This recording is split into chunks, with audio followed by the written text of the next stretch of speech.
Hi, my name is Jennifer Garwood, and this is my mind map for Lecture 2, a summary of our reading knowledge base for teaching reading and writing across the grades. I began by selecting my central image, which features a stack of books which I feel represents how our current theories in reading instruction have been built upon and evolved from those that came before it. The foundation of this stack is the 1914 to 1919 period. Branching off from this book, I attempted to show many of the distinctions that were made by early theorists. For example, the branch at the bottom left shows two students, one reading silently and one reading out loud. This represents the opposing viewpoints of Hubbard, Judd, and Gray with Parker. I used the exclamation and question mark to represent how Parker believed expression led to deeper thought. The microscope in the bottom center represents the eye on instruction and teaching practices that began to increase in the early 20th century. The next volume in the stack represents the 1920s, which branches out to the bottom right corner and shows Thorndike's influence of reading as thinking. The formula on the page represents Thorndike's view that the process of reading could be viewed as a puzzle or problem with relationships and operations that needed to be applied.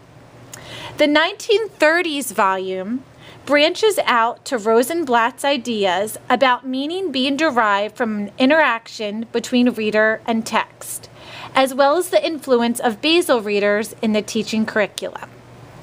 And you can see that over here. The 1940s branch to the right leads to Dick and Jane, highlighting the focus on controlled vocabulary and high-frequency words in this period. It also shows the focus on handwriting as a writing curriculum.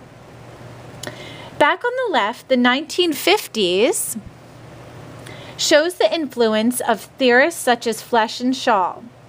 I broke up the word phonics into phonemes to represent Flesch's belief that phonics instruction was critical. Above that, I use a circular branch to show the child-centered approach, which was favored by Shaw and Flesch, to enhance reading for meaning. And that's right here.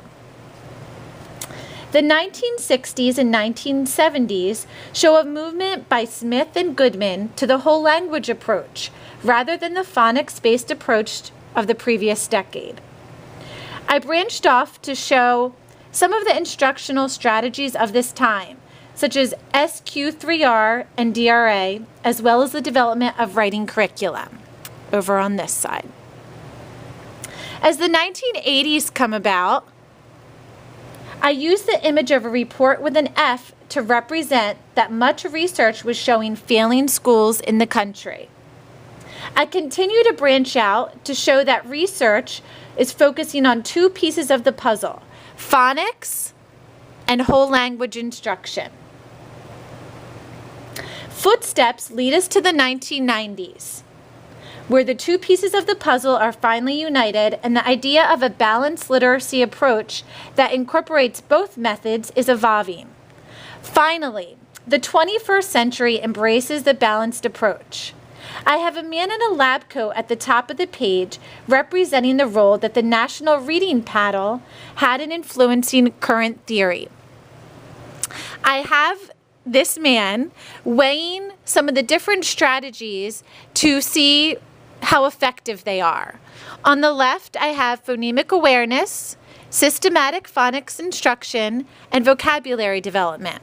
On the right, I have reading comprehension strategies, guided reading and focus on fluency, and professional development. Off to the right, still with a question mark, thinking to the future, are technology and encouraging children to read, which further research had to be completed on. I also feature some of the initiatives that began to take place in the 21st century. Make It Different, No Child Left Behind, and the Common Core Standards, all with the goal of giving our students a bright future. So that is why I have the graduate here to the left, the sun in the background, and arrows pointing to college, career, life, and future. So that is my mind map. I hope you enjoyed it. Thank you.